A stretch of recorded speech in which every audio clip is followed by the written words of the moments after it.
Muy buenas a todos, bienvenidos de nuevo a los tutoriales de impresión 3D.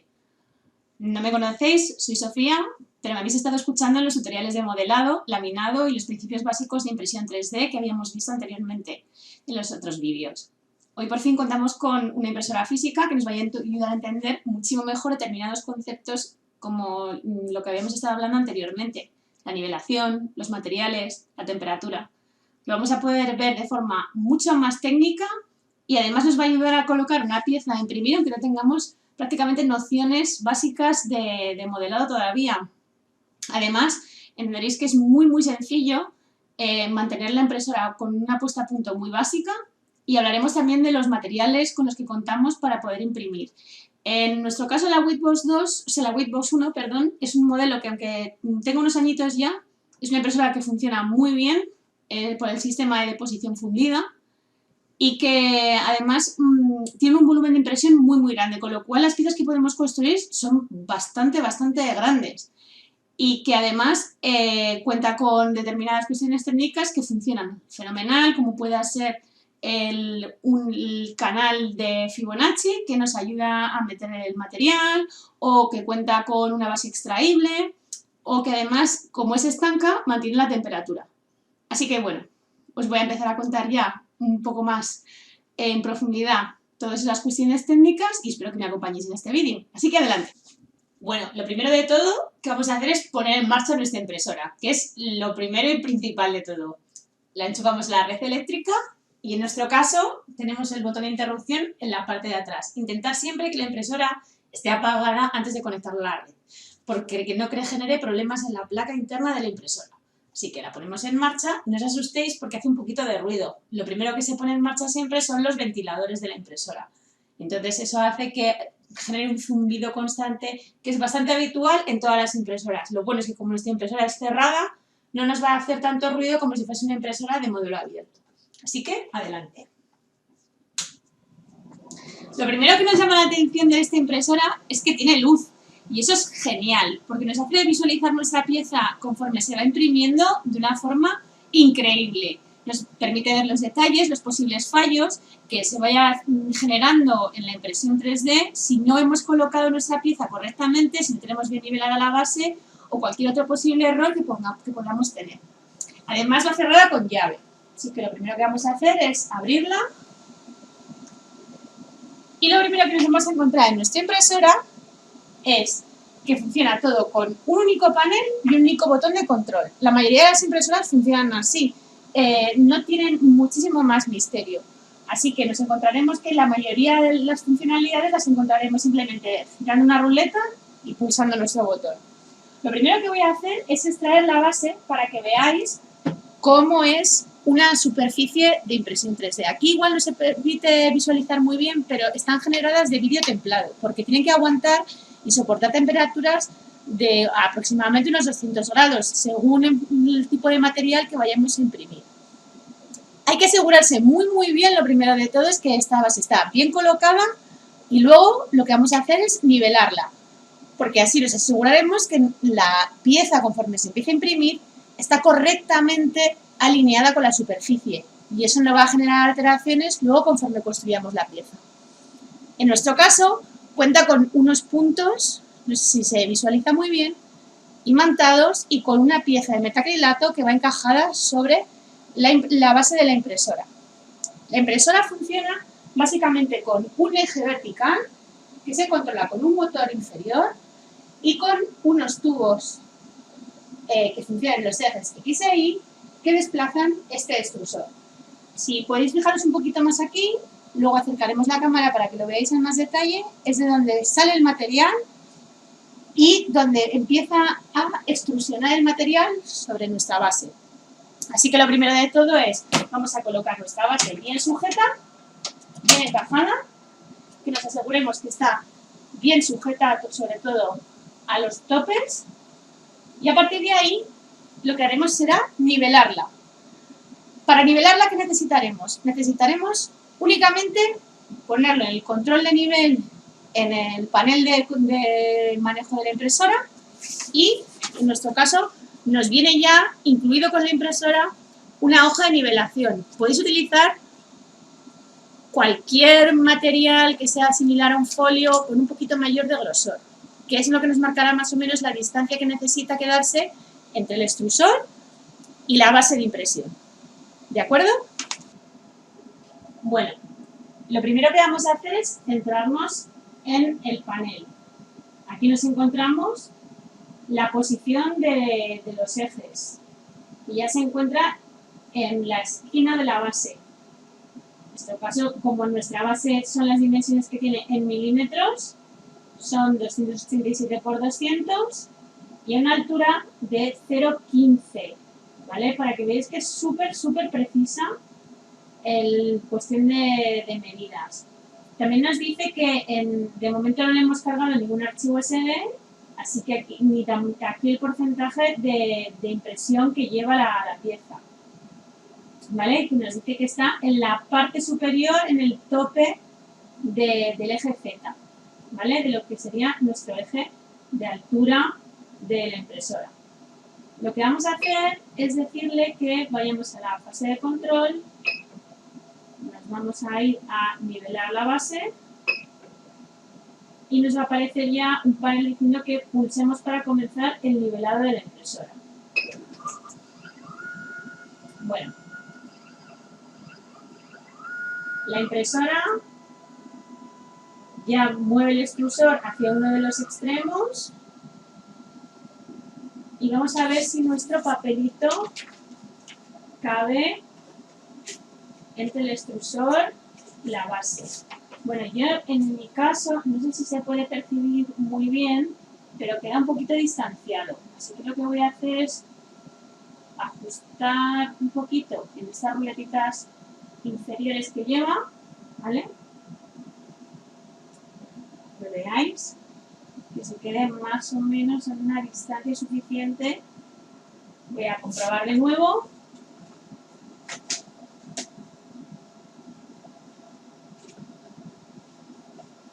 Y ya creo que prácticamente estaría un poquitito más, quizá.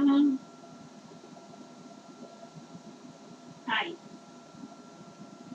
Y ahí veríamos más o menos la distancia entre nuestra base y nuestro extrusor, ¿vale? Que es donde tiene la salida de plástico. Así que de nuevo volvemos al panel, pulsamos el segundo punto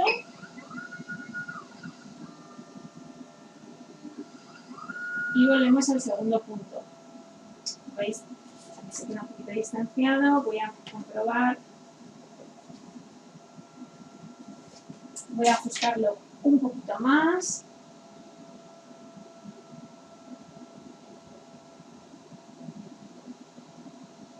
Ahí. ¿De acuerdo?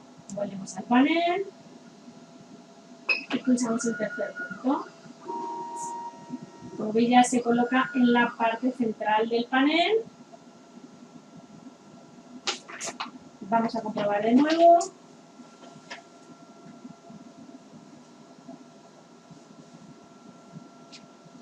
Y compruebo que sí que se queda bastante ajustadito, así que ya tendríamos nuestra impresora nivelada, ¿vale? Simplemente veis que solamente necesita 3 puntos para encontrar que la base esté completamente nivelada. Así que de nuevo en el panel marcamos que ese punto es correcto y ya tendríamos por lo menos la base colocada perfectamente para podernos poner e imprimir cualquier pieza. Bueno, lo siguiente que vamos a hacer es cargar nuestro material. Para ello necesitamos una bobina de material como esta. En nuestro caso he elegido una bobina de material de 1 kilo, pero podemos encontrar de muchísimos otros tamaños, de 300 gramos, de 500 gramos, según el fabricante al que nos suministre el producto. En nuestro caso vamos a utilizar PLA. El PLA es un producto biodegradable. O sea, se extrae de la fécula de patatas, se extrae de la caña de azúcar, lleva diferentes mezclas de colorantes con un polímero natural, por así decirlo. Para que se biodegrade necesita, además, estar en condiciones de compostaje, o sea, necesitaría pues estar entre unos 40 y 50 grados, mezclado con otro material natural, pero podemos asegurarnos que es un material que por lo menos no viene de origen del petróleo. ¿Qué significa eso? Que no produce gases tóxicos conforme vamos a estar imprimiendo. Y eso es muy bueno y porque podemos trabajar en entornos con niños, no necesitamos estar en ambientes muy ventilados, nos ayuda a controlar muchísimo la temperatura de impresión y aunque sea un material que no sea muy durable en el tiempo, nos puede dar unos resultados técnicos muy positivos. Lo primero que nos vamos a encontrar es que el grosor de la bobina, del filamento. En nuestro caso la impresora funciona con filamento de 1,75 milímetros de grosor, ¿vale? Y viene con unas muescas en las bobinas para mantenerlo siempre sujeto. ¿Por qué es importante que el material esté siempre bien bobinado? Porque si no tenemos bien bobinado el material y se producen nudos en nuestra bobina, a la hora que lo vayamos a colocar en nuestra impresora, nos va a generar nudos en el proceso de entrada del plástico y eso lo que va a hacer es que deje de salir plástico por nuestro extrusor y entonces nuestra impresión se va a parar y va a dejar de imprimir nuestra pieza.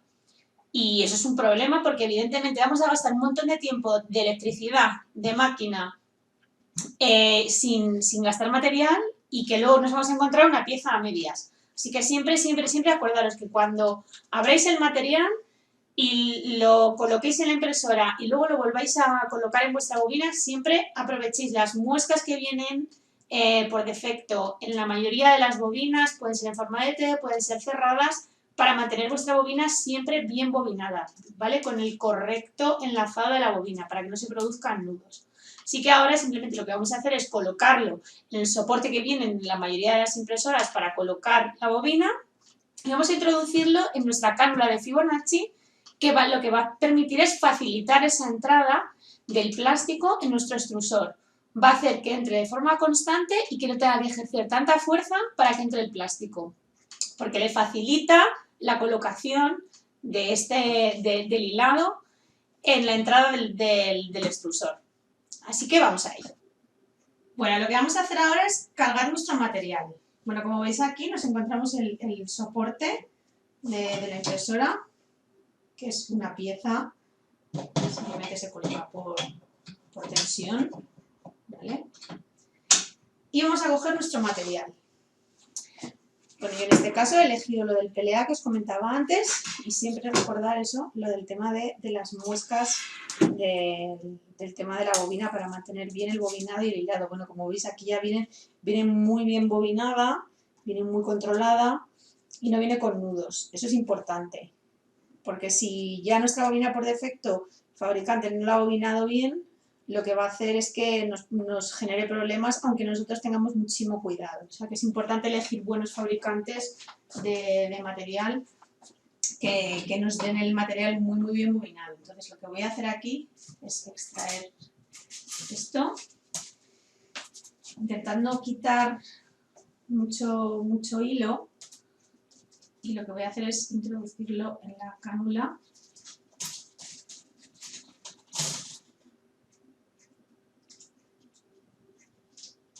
Con cuidado.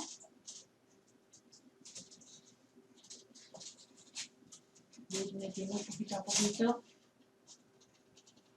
nuestro plástico. Bueno,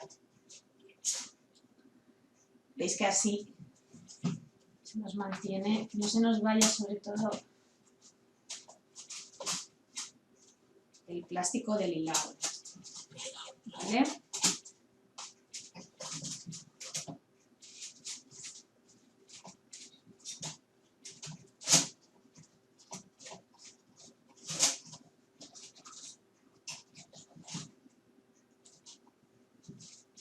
Aquí se me ha soltado un poquito. Voy a retirarlo con cuidado. Voy a colocarlo bien sobre la bobina para que no se nos suelte. Voy a colocar así ya. Veis que nos aseguramos que el bobinado es correcto. Vale. De acuerdo, comprobamos que no tengamos ningún nudo en la bobina. Y lo que os voy a enseñar ahora es cómo está introducido el plástico en la cánula. Voy a retirar la parte superior. Veis que en la cánula ya está introducido nuestro plástico y que aquí lleva una pieza que lo que hace es guiar esa cánula sobre nuestro extrusor. Nuestro extrusor se controla básicamente por unos engranajes que se encuentran en esta parte interna, que no podemos ver, un disipador de temperatura que lo que hace es ayudar a controlar el enfriamiento de salida del plástico y un motor que va a empujar esa salida del polímero por nuestro extrusor. ¿De acuerdo? En cuanto encendamos la impresora, ahora la tenemos apagada, pero este ventilador se va a poner en marcha. Y vamos a ver cómo introducir el plástico a través de nuestro panel de control en los engranajes para que llegue a la boquilla de salida y para que en cuanto le demos a imprimir tengamos asegurado que nuestro plástico ya se encuentra bien colocado, que sale con regularidad al 100% de volumen de salida y que no tiene además atascos en lo que serían los engranajes internos del extrusor. Porque eso sí que es un problema que a veces se suele generar, que cuando retiramos plástico o lo dejamos mucho tiempo colocado en nuestra impresora, se nos pueden generar atascos porque ese plástico se solidifica, se cristaliza.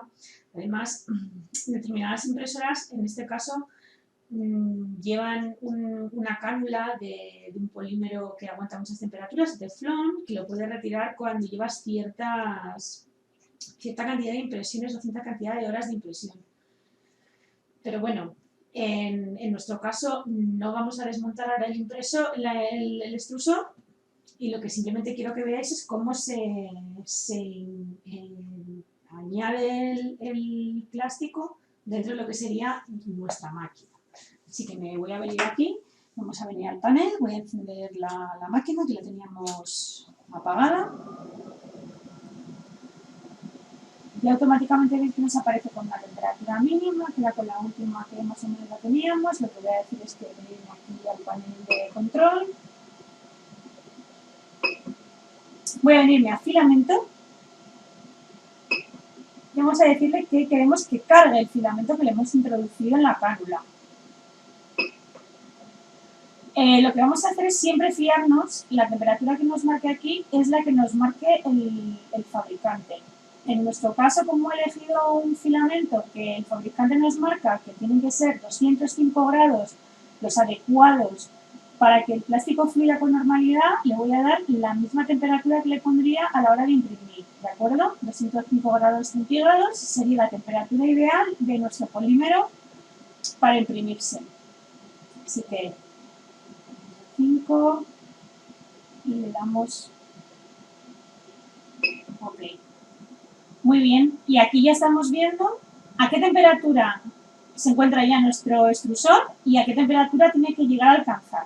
Así que vamos a esperar un poquito hasta que llegue a la temperatura máxima que tiene que alcanzar para poder expulsar una pequeña cantidad de plástico que nos va a dar un indicativo de que el filamento lo hemos introducido correctamente. Si no hemos introducido bien correctamente o si hay atascos en nuestra impresora, nos daremos cuenta enseguida, porque saldrá de un color diferente, nos saldrá con la fluidez que tiene que salir y que además se producen como unos hilillos muy finos, porque tiene que salir con el mínimo grosor que tenemos en nuestra boquilla ajustada. Veis que automáticamente ya nos salta una alarma, que ya tenemos insertado nuestro plástico, que es lo que hemos hecho con anterioridad, y ahora lo que vamos a hacer es simplemente, cuando ya lo hemos introducido, girar la ruleta, insertar y pulsar. Y ahora nos vamos a venir aquí, vamos a comprobar a ver si es correcta. A veces necesita que le demos un empujoncito para entrar al plástico, a ver si quiere.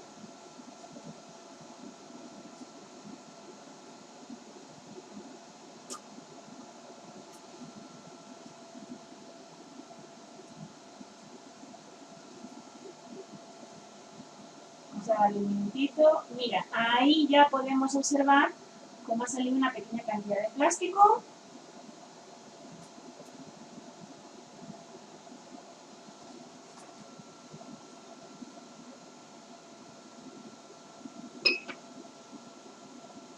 ya vemos que sale ahí con toda la normalidad. Si no os fiáis, le volvéis a dar y veis que ya fluye con normalidad, ¿de acuerdo? Ya veis cómo se hace ya con el juego del ventilador, se nos va solidificando la pelotita de plástico. La vamos a retirar con muchísimo cuidado de no tocar porque es un plástico que, aunque está blandito, pero ya no quema, ¿de acuerdo? ¿Lo veis que ya podemos hacer una pelotita? Pero siempre eso, aseguraros cuando lo vais a introducir que le ayudéis un poquito a empujar en la entrada del filamento por la entrada de la cánula, porque a veces esta pequeña curva te puede costar un poco, ¿vale? Entonces, hasta que los engranajes, que son dos ruedas encajadas sobre sí mismas, esos engranajes que van encajándose, le cuesta un poquito introducir el plástico. ¿De acuerdo? Bueno, pues ya tendríamos los dos pasos principales hechos para poner nuestra impresora a punto para imprimir. Ya hemos nivelado nuestra impresora, hemos colocado bien nuestra base, la hemos nivelado con los ejes perfectos, con la distancia suficiente para imprimir entre nuestro extrusor y la cama de impresión, vamos a llamarle ya la cama de impresión.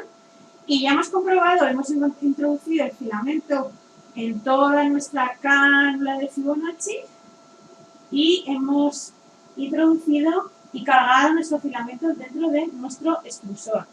Y la prueba está, ya tenemos nuestra pelotita de plástico, mirad qué rápido se solidifica, ya está durito. ¿De acuerdo? Bueno, una vez que ya hemos hecho estos pasos previos necesarios para ajustar nuestra máquina, teniendo claro que nuestra base está bien colocada, que nuestro filamento está bien colocado y bien ajustado con nuestro extrusor, solo nos faltaría cargar nuestro archivo, que eso es lo que hemos estado viendo en los tutoriales de laminado. ¿Cómo cargamos nuestro archivo? Pues es muy fácil, lo tendríamos que cargar primero en nuestra tarjeta SD, la que nos viene por defecto en la impresora o en una que compremos a posteriori con la capacidad que nosotros elijamos. ¿Dónde se carga la tarjeta SD? Pues viene integrada en la parte trasera de nuestro panel de control. Simplemente tendríamos que abrir nuestra impresora, pulsar en la parte interna del panel de control y aquí encontraríamos nuestra tarjeta SD.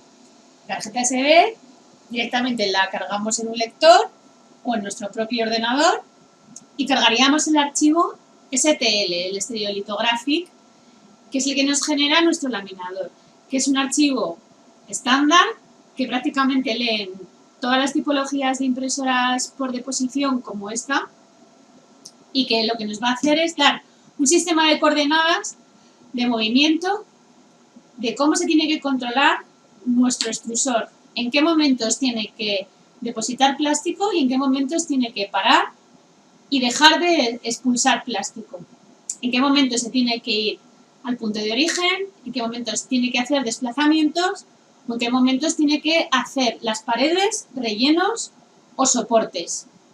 Más adelante en los demás tutoriales veremos cómo controlar ese tipo de detalles como la retracción, que es cuando debe de dejar de expulsar plástico y debe de contraer el plástico hacia arriba para no dejar hilados, o en qué momentos tiene que comportarse con mayor velocidad o con menor velocidad. Pero eso ya son detalles que veremos a través del software y no a través de la máquina. Pero sí que podremos controlar en qué momento está haciendo determinadas partes de nuestra pieza por cómo se comporta nuestra máquina, si va más rápido, si va más despacio, si está haciendo unos determinados patrones de movimiento o está haciendo otros. Y eso simplemente se controla a través de la experiencia de ver cómo va imprimiendo diferentes tipologías de piezas. Y eso lo iréis controlando un poquito más conforme vayáis cogiendo más ritmo de uso de la máquina. Así que bueno, espero que hayáis aprendido hoy lo suficiente como para aprender a poner una máquina de impresión 3D en marcha, aprender a calibrarla, hayáis disfrutado con este vídeo y lo pongáis en práctica vosotros mismos. y en los próximos tutoriales os explicaré con más detalle todo ese tipo de cosas y también hablaremos mucho más del tema de los materiales y cómo trabajar, por ejemplo, con otras tipologías de materiales, como pueden ser con materiales elásticos o con otros materiales que, por ejemplo, esta tipología de impresora no soporta, pero sí que con impresoras muy similares podríamos trabajar, como pueda ser el ABS o el PETG.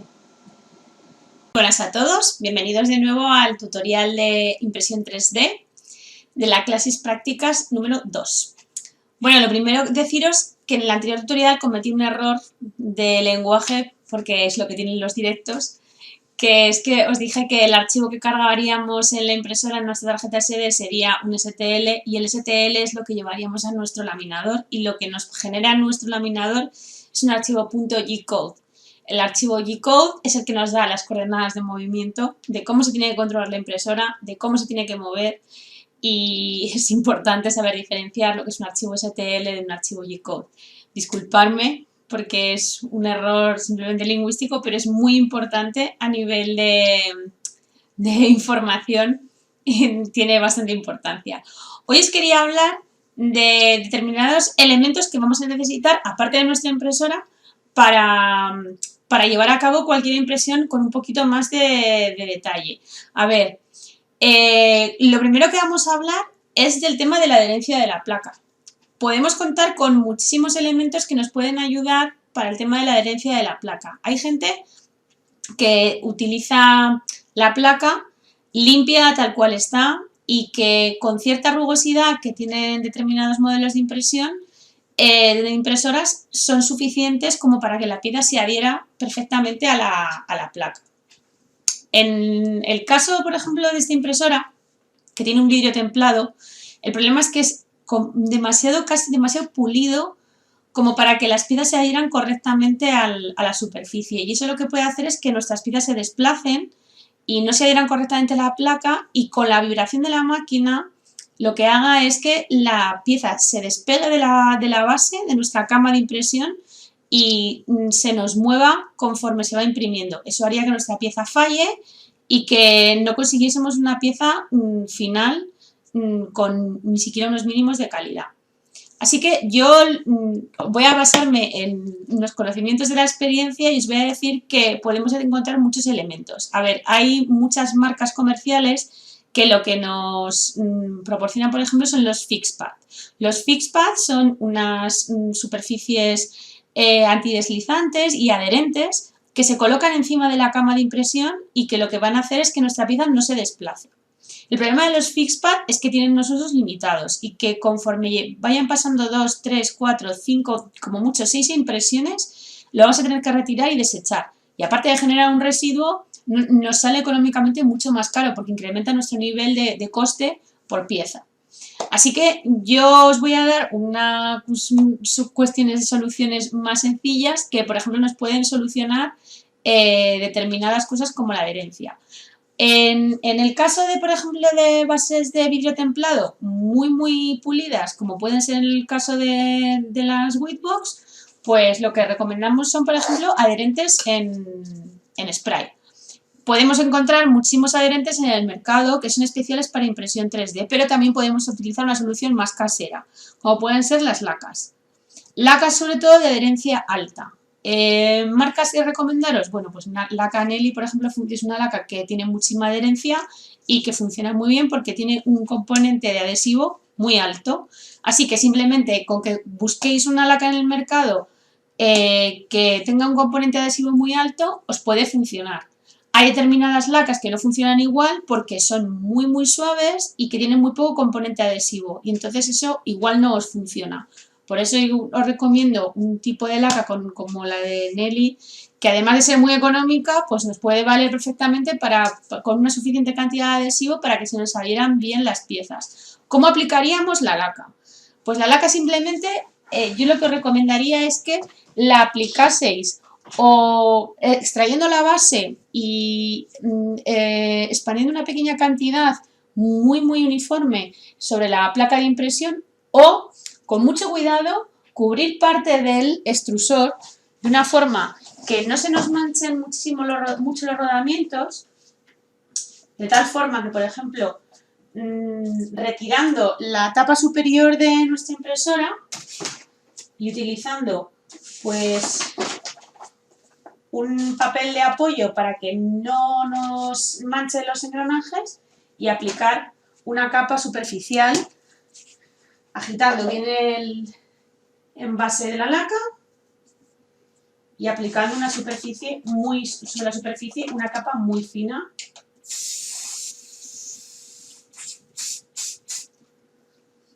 Con que veis que la superficie de la placa cambia de textura, sería suficiente. Incluso os diría que simplemente aplicaseis la laca únicamente sobre la zona en la que vais a imprimir vuestra pieza. Es decir, que si vais a imprimir, por ejemplo, piezas pequeñitas, como puedan ser de un tamaño similar a este, pues que solamente lo aplicaseis en la base, en la zona donde va a ir nuestra pieza. Normalmente os recomendaría siempre que las piezas las colocaseis en la zona central de la impresora, porque así no implica que la impresora tenga que desplazarse muchísimo y que esté siempre trabajando sobre una zona central. La laca la colocaríamos simplemente en esta zona y luego para retirarla podemos utilizar dos maneras. Lo más cómodo y que además menos daños a la pieza nos puede generar. Bueno, yo tengo un truco infalible, que es meter la placa directamente en la cama de impresión, extraerla de nuestra impresora y meterla dentro del congelador. ¿Por qué? Porque eso hace que la temperatura de la laca baje lo suficiente como para que vuelva a un estado líquido y se pueda retirar con muchísima facilidad. Si no disponemos de un congelador donde tengamos nuestra impresora, ¿qué haríamos? Bueno, pues yo lo que recomendaría es que os armaseis de dos elementos importantes. Uno, una espátula y el otro, un martillo. Y con muchísimo cuidado retiraseis la base de la cama de la impresora, la colocaseis en una superficie plana, como pueda ser el suelo o una mesa muy estable, y con mucho cuidado fueseis ejerciendo pequeños golpes con el martillo sobre los cantos de la pieza. Es decir, que si tuviésemos una pieza así, pues de la cama de la impresora iríamos colocando la espátula sobre los laterales lisos, intentando no atacar mucho en las esquinas porque nos podemos dañar las piezas, y ir ejerciendo pequeños golpecitos sobre el mango de nuestra espátula. Si tenéis un martillo de goma, pues muchísimo mejor. ¿Que no contáis con él? También podríais utilizar, en vez de, si por ejemplo si no tenéis una espátula, pues podéis contar por ejemplo con un destornillador plano, lo más plano posible y lo más ancho posible también, porque así le podéis dando pequeños golpecitos e ir soltando la pieza, igual que cuando abrimos un bote de conserva, la pieza al final se acaba despegando de nuestra base y la podemos retirar con suficiente facilidad. Es verdad que si ejercemos demasiada fuerza podemos romper nuestra pieza, podemos dañarla, o incluso podemos romper la base de la cama de la impresora. Y no nos interesa eso porque tendríamos que pedir una cama de sustitución y perderíamos además muchísimo tiempo entre que nos la traen o no nos la traen, o repararla aparte de un coste económico, pues no podríamos seguir imprimiendo porque no podríamos imprimir sobre una cama que está fracturada. Así que, sobre todo, quedaros con que es mejor si contáis con una adherencia fina, o sea, es decir, no os paséis con la cantidad de laca que tenemos que aplicar sobre la base, porque si no la pieza se nos quedará muy adherida a la cama de la impresora. Controlar muy bien la distancia cuando ajustéis vuestra impresora para que se os quede a una altura adecuada y no se saliera demasiado la capa inicial del polímero y no nos cueste muchísimo retirar la pieza.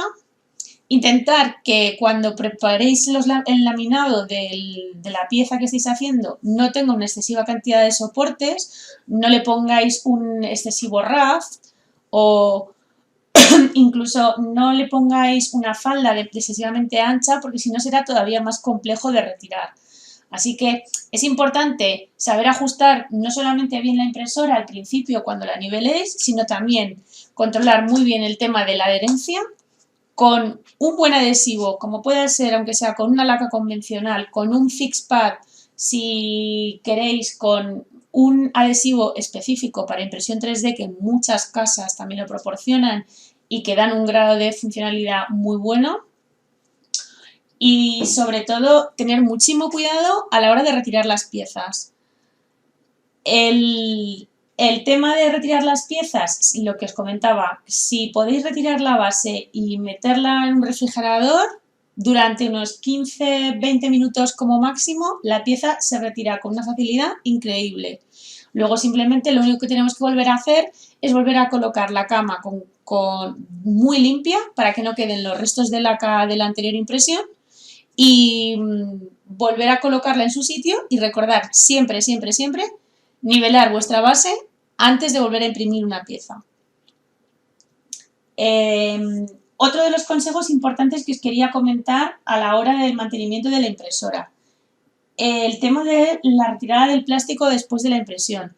Como os comentaba, a veces el extrusor se atasca si lleva demasiado tiempo sin utilizarse con el plástico sujeto dentro de los engranajes del extrusor. Entonces es muy, muy importante que si no la vais a utilizar con una regularidad prácticamente diaria, retiréis el plástico de vuestro extrusor. No cuesta nada y además ayuda muchísimo al mantenimiento de la impresora. Deja limpio el extrusor y si contáis además con una limpieza regular, con una ayuda, por ejemplo, de una aguja de acupuntura para limpiar por dentro desde la parte externa por el extrusor, si retiráis ciertas partes que quedan después de las impresiones, al terminar la impresión muchas veces parte del plástico que queda, si lo veis aquí, se queda adherido en el extrusor. Y eso es importante sí que lo retiréis, sobre todo tened muchísimo cuidado de retirarlo cuando no está muy caliente porque si no os quemaréis y si no, como otra de las herramientas importantes con las que tenéis que contar es con unos pequeños alicates. Los pequeños alicates para retirar las piezas o para por lo menos manipular ciertas zonas que están cercanas al extrusor. A veces los cepillos de cerdas de metal también nos pueden ayudar cuando tenemos ciertos atascos a limpiar las zonas externas del extrusor. Nos ayudará a que eso no queden restos de plástico que no se adhieran a nuestras piezas futuras que vayamos a imprimir. Es importante mantener el extrusor limpio y con un buen funcionamiento para que nuestras piezas se hagan de forma correcta. Además, el tema del retirado de plástico es importante para el tema de la conservación del polímero que estamos utilizando, sobre todo si utilizamos polímeros como lo que habíamos comentado en el tutorial anterior, si utilizáis, por ejemplo, PLAs o PETGs, que son polímeros que contienen un porcentaje o una gran cantidad de material compostable, con lo cual, al ser naturales, tienen una degradación más alta y las condiciones atmosféricas le afectan. Si nos acostumbramos a retirar los filamentos cuando terminamos las impresiones, guardarlos correctamente, mantenerlos aislados de la humedad y de la luz, los conservaremos en muchísima mejor calidad, mantendrán su nivel de elasticidad, su nivel de plasticidad a la hora de imprimirse y los podremos utilizar durante mucho más tiempo hasta que los gastemos. Si sin embargo los mantenemos abiertos, los mantenemos en una zona que esté cerca de humedades, cerca de rayos solares, sobre todo el tema de los pigmentos también le afecta muchísimo si le da la luz natural, es muy muy importante que los mantengamos aislados porque es que si no perderán completamente las propiedades aptas para la impresión 3D y adecuadas para nuestra máquina, con lo cual no solamente nos saldrán unas piezas defectuosas, sino que además estaremos poniendo en peligro el funcionamiento correcto de la máquina y que, aunque a posteriori utilicemos materiales que estén en buenas condiciones, nuestra máquina habrá perdido calidad de impresión, tendremos que volver a calibrarla, sobre todo el tema de la limpieza del extrusor y estaremos perdiendo económicamente pues, material que podíamos haber utilizado. Sobre todo si vais a utilizar, por ejemplo, determinados colores en pequeñas impresiones, lo que os recomendaría es que compraseis materiales en pequeñas cantidades. Si vais a utilizar colores en determinadas cuestiones muy pequeñitas, con 300 gramos de material o incluso como mucho medio kilo, os es suficiente. A no ser que utilicéis mucha cantidad de plástico porque vais a imprimir muchísima cantidad de piezas en un determinado material con un color, ahí sí que os recomendaría compraseis mayores cantidades. Las bobinas de kilo nos pueden proporcionar hasta entre 6 y 8 piezas de un volumen bastante alto. Así que considerar que si vamos a imprimir piezas pequeñas, incluso una cantidad entre 20 piezas tranquilamente podemos imprimir con un relleno medio de un peso aproximado de 50 gramos, pues podemos sacar muchísimas piezas. Así que intentad hacer un cálculo previo antes de comprar el material para que no lo desgastéis o más que nada que no se os eche a perder, porque es verdad que el polímero con el tiempo pierde muchísima flexibilidad y muchísima plasticidad a la hora de imprimirse y sobre todo se fractura. Y otra cosa que lo que nos puede pasar es que si ese material está degradado, aunque nos pensemos que está en buenas condiciones, lo vamos a colocar en nuestra impresora y simplemente de la tensión generada o de los movimientos de un lateral al otro de la base de nuestra impresora se nos puede fracturar. Si el filamento se nos fractura, el extrusor deja de expulsar plástico y nos encontraremos una pieza a medias. Habremos perdido no solamente el orden de nuestra bobina, la calidad de nuestro plástico, el atasco de nuestra posible impresora y encima el tiempo de la impresión que habíamos contado con ella y encima no tenemos un resultado de una pieza positiva. Contar que siempre podemos tener errores, pero cuanto más estemos preparados para ello y nos intentemos anticipar a ellos, mejor nos saldrán nuestras piezas impresas. Así que nada, espero que echéis un vistazo de todas las posibilidades de PLAs que nos ofrece el mercado, porque la verdad es que es un material muy, muy asequible, es muy económico, tenéis muchísima gama de colores, tenéis además ya gran cantidad de acabados y si podéis contar, por ejemplo, con una impresora que tenga una cama calefactable, que simplemente es una cama que está conectada a un motor que le proporciona calor y lo que hace es que las piezas que tienen un componente de polímero proveniente del petróleo, como pueda ser el PETG o los ABS, necesitan cierto calor para solidificarse. Ahí sí que necesitaríamos una impresora en una zona más ventilada y que no recomendaría que lo hicieses con niños muy pequeños, porque sí que es verdad que con determinados volúmenes de impresión pues puede producir ciertos gases tóxicos, pero que también dan muy buenas calidades y es verdad que los materiales son más resistentes.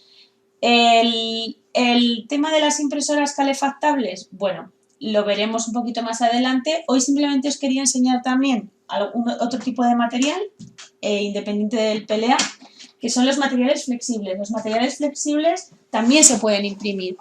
Hay bastantes marcas ya que están en el mercado, pero hay una bastante en concreto que es muy, muy conocida, que sería la marca de Recreus, que son los Filaflex. Y los Filaflex, como podéis ver, son materiales flexibles y lo que nos permiten es generar piezas blanditas con diferentes grados de flexibilidad, porque además tienen diferentes grados de flexibilidad según el modelo que compres. Lo tenéis en un montón de colores y la única variación que tienen respecto al PLA es que son necesarios que se impriman a una temperatura un poquito mayor, pero no necesitan cama calefactable y los resultados son piezas extremadamente buenas. O sea, además son muy resistentes. Si están bien impresas tienen un aguante increíble y así lo más característico es que se están utilizando ya muchísimo en temas de textiles y en temas de moda. Así que os invito a que si estáis ya con una impresora en vuestras manos y queréis probar hacer ciertas piezas en impresión 3D, no solamente os quedéis con que existe el PLA, que es un material muy económico y muy barato, sino que también existen otros materiales muy interesantes, incluso con otros acabados como puedan ser el corcho, madera en viruta, acabados metálicos, que igual necesitan ciertas cuestiones técnicas, pero que normalmente os lo va a recomendar el productor del material y que vais a saber ajustar la máquina lo suficiente como para que os queden perfectas. Así que nada, disfrutar mucho con la búsqueda de materiales nuevos y espero que experimentéis con ellos para que probéis diferentes acabados y no solamente os quedéis con el acabado plástico mítico de prototipado sencillo que os puede ofrecer por primera instancia el PLA. Espero que os haya gustado este tips de truquillos de control, segunda parte de la impresora. Disculparme por el error del tema de los archivos del tutorial anterior y hablaremos de más cosas interesantes en el próximo tutorial. Muy buenas a todos, bienvenidos un día más a los tutoriales de modelado y impresión 3D. Hoy he cambiado de software y quería enseñaros una tipología de software distinto a lo que habíamos estado viendo actualmente. En 3D Max trabajábamos con un sistema de capas, de modificadores que poníamos uno sobre otro y que iban haciendo alteraciones sobre la pieza. Y hoy quería enseñaros un programa que trabaja por superficies. Los programas que trabajan por superficies funcionan de una manera un poco diferente, llevan una mecánica distinta, más parecida a lo que serían la línea de programas de CAD. Son programas más técnicos, más precisos y que normalmente se utilizan para temas de producción industrial. El tema de la producción industrial requiere muchísima más precisión y por eso se utilizan programas que tienen unas capacidades distintas de las que tiene 3D Max. Así que, bueno, lo primero que vamos a ver es la interfaz de usuario. Como veis es similar en ese sentido a que puedes configurar tus vistas exactamente igual que en 3D Max. Los comandos de ratón y de teclado funcionan un poco distinto. En este caso, por ejemplo, para ampliar las vistas simplemente deberíamos de pulsar sobre la vista en la que nos queremos colocar y si queremos volver a las 4 vistas volveríamos a la doble clic en la pestaña superior de la esquinita y volveríamos a las 4 vistas. Si le damos a la flechita nos vamos a encontrar que aquí tenemos un montón de modos de visualización. Ya para empezar, como podéis ver, este programa sí que está en castellano y lo podéis encontrar también en versión no solamente para Windows, sino que también para Mac. Y podéis elegir el idioma que queráis, también lo tenéis en inglés evidentemente, pero bueno, si lo queréis utilizar en castellano pues os va a resultar muchísimo más cómodo. La diferencia con 3D Max es que este programa sirve exclusivamente para modelar, no sirve para hacer imágenes, perdón, sí que sirve para hacer imágenes, pero no sirve, por ejemplo, para hacer videoanimaciones. El tema es que también le puedes aplicar un motor de render y podrías hacer otras cosas, pero sí que esto está, por ejemplo, más pensado para hacer piezas de prototipado y de construcción mecánica, porque está, como decía antes, está pensado muchísimo más para el tema de la industria, el automovilismo, etc. Hay una cosa muy importante que tiene Rhino, que es esta barrita de comandos de aquí. Como todos los programas de 3D tienen muchísimas funcionalidades y muchas veces no somos capaces de recordar cómo es el icono de cada funcionalidad. Entonces lo bueno y lo cómodo que tiene la barrita de comando es que podemos picar en el teclado la función que queremos ejercer sobre una pieza, sobre una forma, sobre una línea o lo que sea, y lo vamos a poder simplemente pedir el comando. Si yo, por ejemplo, pues lo que quiero aquí es decirle, por ejemplo, mover, simplemente escribiría mover y ya ves, automáticamente me aparece un listado de funcionalidades que puedo realizar simplemente escribiéndole la línea de comando. Rhino exige que cada vez que vayamos a ejercer una acción le demos al intro, o sea que muchas veces me estoy escuchando picar constantemente al intro, a veces me puedo olvidar que diga que tenéis que confirmar la acción, pero siempre hay que estar confirmando las acciones que vamos a realizar. Aquí tiene un montón de pestañas, como podéis ver, por defecto te vienen unas pestañas como estándar y si pulsáis el botón central veis que os aparece lo que es la ruletita, que antes, por ejemplo, en 3D Max sí que lo usamos mucho más para el tema de manejarnos dentro del espacio. Aquí nos va a sacar como un micromenú que podríamos personalizar si quisiéramos con las acciones que más vamos a utilizar o que con más normalidad utilizamos. Bueno, si pinchamos fuera desaparece.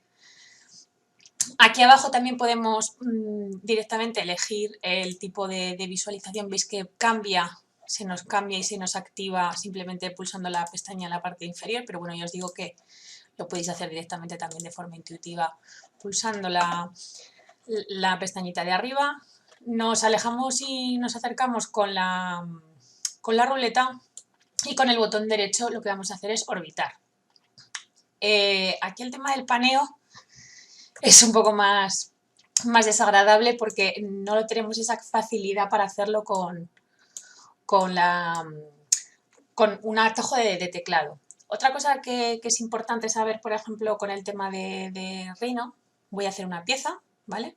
Que por ejemplo, veis que voy a marcar aquí en una genérica, me voy a poner aquí, veis que directamente ya os marca, nos marca una serie de punto, ¿no? Un punto así, porque lo que tenemos que tener en cuenta es que aquí lo que nos va a hacer automáticamente son referencias que vamos a tener, tanto si lo queremos marcar, por ejemplo, en la cuadrícula, lo que sería nuestra rejilla, y veis que automáticamente si me acerco me va moviendo este panelito en los puntos de la rejilla. Que sepáis que aquí cada unidad es la unidad que nosotros le habíamos marcado desde el principio. Cuando abrimos el programa nos sale un panel indicativo que nos preguntará qué medida queremos utilizar como medida estándar. ¿Vale? En este caso yo he elegido los milímetros porque cuando, por ejemplo, para trabajar con piezas pequeñas, como pueda ser para temas de impresión 3D y que queremos tener precisión pequeñitas, pues era muy adecuado el utilizar las cosas en milímetros, sobre todo para cuando vamos a trabajar objetos pequeños. Bueno, la referencia a objeto es simplemente que nos marcará una de todas las casillas que tenemos marcadas es lo que va a afectar el tema de la referencia a objeto. Lo veremos más adelante, pero básicamente es que cuando vayamos a hacer una acción o vayamos a construir una pieza, nos va a marcar automáticamente el cursor donde está el fin de una recta o de una superficie, un punto de intersección, la mitad, el centro de una circunferencia, por ejemplo, la perpendicular, la tangente, el cuadrante, el nodo y los vértices de nuestras piezas. Esto es una herramienta muy cómoda, muy importante y que yo siempre la suelo tener marcada. El gimbal, igual que la mayoría de los programas de 3D, simplemente es esa flecha tridimensional que nos sacan en la mayoría de programas. Y bueno, lo primero que voy a hacer es, para que veamos esto con un poquito más de sentido, lo que vamos a hacer es quitar la estructura alámbrica, que es la que nos aparece por defecto, y ponerla en modo sombreado. Veis que automáticamente nos ha cambiado la forma de visualizar la pieza. Voy a girar. Normalmente para querer acercarme a una zona lo que voy a hacer es poner el cursor y hacia donde vaya el cursor, conforme gire la ruleta, se me va a acercar o se me va a alejar. Entonces aquí el paneo funciona un poco con el tema de la ruleta, ¿vale? Para que veáis que funciona de forma distinta. El resto de vistas nos van a aparecer de forma automática también en estructura alámbrica y las vamos a dejar así porque creo que es una forma muy cómoda de trabajar. Bueno, como habéis visto, yo he generado una forma y automáticamente si yo pulso botón derecho, cuando genero una forma, bueno, veis que en la parte superior donde está la barra de comandos ya me está apareciendo que me está preguntando cuál es la otra esquina de la base o longitud. Cuando queremos generar una forma lo podemos hacer así, de forma intuitiva. Botón derecho nos va a volver a repetir la acción. Y podríamos estar así generando hasta el infinito las formas. Control Z, voy a eliminar. Y si vuelvo al botón derecho, directamente le podría dar directamente los datos. Si por ejemplo quiero crear este mismo cubo pero con unas medidas exactas, pues ya le diría 20, marcaría marcaría el punto, marcaría una distancia 20, intro, marcaría otra distancia 20, intro y marcaría otra distancia 20, intro. Y automáticamente se nos generaría un cubo con esas dimensiones. Siempre fijaros en esta barra de aquí y como recordaba antes, siempre vamos a tener que estar constantemente picando intro cada vez que queramos confirmar una acción. ¿De acuerdo? Es algo que es un poco, que hay que meterse un poquito en la cabeza, pero es bastante sencillo cuando ya lo has interiorizado y que os dais cuenta que además es una manera de no estar constantemente equivocándonos. Al principio igual sí que nos hace que nos equivoquemos más, pero a posteriori luego esto lo que hace es evitar problemáticas. Bueno, como os contaba antes, aquí tenemos un montón de acciones, pero que nos lo dividen en pestañas por si queremos tener un montón más de opciones dentro de lo de los objetos. Esto no vamos a ver ahora todas estas opciones porque no quiero que os asustéis, pero básicamente que veáis que aquí podemos trabajar un montón de cosas, que es un programa extensísimo y que vamos a trabajar sobre todo eso con líneas o como aquí lo llama curvas, tanto sean rectas como curvas, lo voy a llamar curvas, las superficies, que es lo que vamos a estar trabajando casi todo, sólidos, mallas, y lo que os comentaba, aquí sí que podemos sacar, por ejemplo, el tema de dibujo técnico, que pues para tema de acotaciones de planos, nos puede servir, pues, por ejemplo, para sacar de una pieza que nos han pasado un modelo y queremos saber las medidas exactas, pues lo podríamos acotar con una precisión muy perfecta. Si queremos hacer un renderizado básico, pues de una imagen tridimensional también podríamos, pero vamos, que lo que vamos a utilizar aquí sobre todo es para construcción. Bueno, aquí directamente ya nos unifican muchísimas herramientas con la flechita esta que aparece en casi todas las opciones de las herramientas. Veis que si yo pulso esa flechita, os aparecen muchas más opciones. Normalmente son los diferentes modos de creación que pueda tener una pieza, o una forma, o un objeto, lo que sea. Entonces, muchas veces no voy a utilizar en algún tutorial que vamos a ver de este programa, no vamos a utilizar directamente la pieza, porque, o sea, el objeto que nos aparece, sino que directamente voy a la flechita y veis que me van a aparecer muchísimas más opciones. Pues, por ejemplo, este sería el de las geometrías básicas, pues ya directamente me aparecen aquí un montón de geometrías básicas. Si quiero, por ejemplo, el de superficies, pues me voy a venir aquí a superficies y me van a venir un montón de opciones de cosas con superficies. Si me coloco encima de cada icono, vamos a saber a qué corresponde cada acción. Es una manera también de que vayamos interiorizando de que a veces no estar buscando el icono que más nos interesa, sino que directamente lo vamos a picar aquí arriba. Entonces habrá muchas cosas que yo, por ejemplo, igual pues no me veréis que lo haga aquí, sino que lo voy a poder picar en la línea de comando. Aquí es muy interesante trabajar primero con formas planas, con un tema de líneas, como puedan ser, pues eso, de rectas, curvas, y vamos a trabajar como si fuese un poco en modo dibujo técnico, por así decirlo. Aquí las capas, simplemente, vamos a irnos al otro lado de la interfaz, veis que ya nos aparecen un montón de capas por defecto, pero no corresponden a ningún objeto. En las capas lo único que nos van a servir para hacer pequeñas agrupaciones o grandes agrupaciones de elementos para saber diferenciarlos por color y por si los quiero ocultar o desocultar. Para eso sí que son muy, muy cómodas el tema de las capas aquí, pero aquí no vamos a ponerle modificadores a nuestros objetos, sino lo que vamos a ir directamente es vamos a ir transformándolos conforme los vayamos creando. Hay que tener una mentalidad distinta de creación porque esto es mucho más exacto y es para cuando queremos hacer algo que ya tenemos muy muy definido y que no es algo tan orgánico y tan redondeadito y que además que podamos controlar lo que hablábamos, por ejemplo, de los niveles de subdivisión en 3D Max, sino que aquí directamente cuando yo genero, por ejemplo, una esfera, no vais a ver esos niveles de subdivisión, vais a ver directamente unas superficies. Aquí no existen esos niveles de subdivisión, sino que aquí se generan las cosas de forma, por así decirlo, matemática, ¿vale?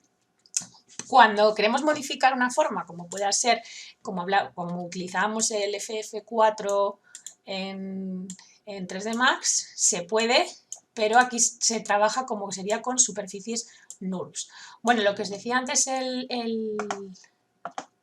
el gimbal es esto, si yo lo apago, veis aquí abajo, nos sirve para desplazar los objetos, pero el único fastidio que tiene es que cuando desplazamos estos no sabemos, de esta manera, con el gimbal, no sabemos a qué distancia lo estamos desplazando. Si lo que queremos es mover un objeto, aquí tendríamos que irnos a este iconito de aquí, que sería el de mover, o picar en la línea de comandos mover. Si queremos que sea hacia una de las direcciones en X en Y, directamente le daríamos la distancia y marcaríamos la dirección con el ratón, o si lo queremos mover en vertical, tendremos que decirle primero que lo queremos mover en vertical y luego marcarle la distancia y la dirección con el ratón, que la dirección ya la toma por defecto si le dices que sí.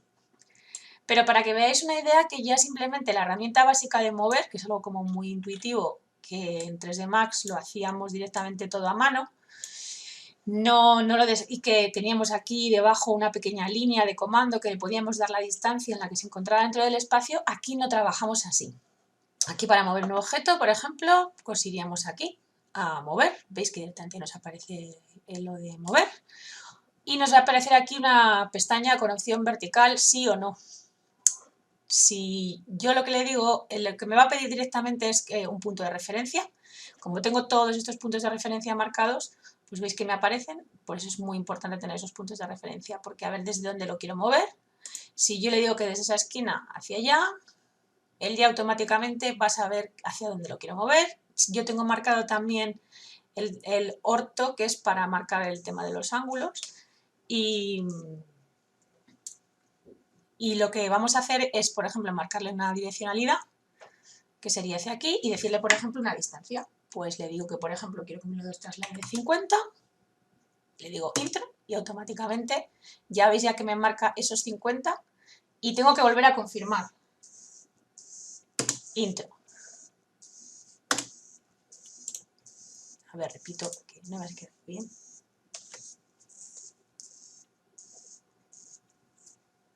A ver. Marcamos hacia allá, perdón. Control Z. Botón derecho, veis que no sale volver a mover. Pincho aquí, me lo llevo para allá, le digo que 50, intro y confirmo. Y ya estaría, ya me habría movido y me habría desplazado 50 unidades, en este caso milímetros, en el espacio. ¿De acuerdo? Vamos a hacer lo mismo, por ejemplo, con un movimiento vertical. Pues le diríamos a mover, le diríamos que vertical sí, nos pediría un punto de referencia. Y veis que ya directamente nos lo lleva hacia la vertical, conforme me muevo y desplazo el ratón, y le puedo decir, ya por defecto nos aparece el 50, que es la distancia que hemos marcado antes, porque nos hace un recordatorio, pero le podemos decir aquí, por ejemplo, que sea 35, intro, y ya habríamos desplazado nuestra caja 35 unidades en vertical. Bueno, ya hemos visto cómo se mueve un objeto dentro de Rhinoceros. Hemos visto cómo se puede generar, por ejemplo, una geometría básica, que hemos visto que directamente en muchas opciones, aparte de marcarnos que ponga aquí primera base, diagonal, 3 puntos, vertical, centro, es porque nos va a pedir cómo queremos construir nuestra pieza. Imaginaros que yo le digo que quiero construir ese cubo, pero desde el punto central. Si yo le pincho aquí, veis que automáticamente ese cuadrado inicial, desde el que construye, nos lo construye desde el centro. Voy a darle a escape. Voy a volverle a dar al comando de cuadrado, voy a decirle que, por ejemplo, diagonal. ¿Veis? Nos va a generar esa diagonal. ¿Vale? Si yo le diese una distancia de diagonal, por ejemplo, intro, directamente veis que ya nos marca esa diagonal de 50. Si queremos hacer una pieza con una determinada longitud de diagonal. Marcaría intro y lo mismo. Marcaremos la altura. Pues, por ejemplo, 5 y tendríamos nuestra pieza. Disculpa. Diagonal, marcamos aquí, marcamos en vertical. Y veis que ya nos hace una diagonal tridimensional. Así construiríamos y le diríamos como, por ejemplo, para construir un cubo nos mantiene esa diagonal tridimensional, ¿vale? Ya habríamos creado otra pieza, pero de otra manera, con otro punto de creación. Por eso es importante que a veces, cuando vayáis a crear una pieza, os fijéis un poquito en la línea de comando para ver cuál es el sistema que más nos interesa para crear. Cuando decimos 3 puntos, pues es el que conocemos siempre. Le marco un punto, marco otro punto y marco otro punto. Y ya teníamos nuestro cuadrado y ahora ya nos dice, lo que nos dice es cuál es la anchura de nuestro cubo. Pues ya tendríamos ahí los 3 puntos. ¿De acuerdo? Sería una de las formas más cómodas de generar objetos. Muy bien, pues ya hemos aprendido más o menos cómo generar objetos, por lo menos muy básicos, de geometría básica.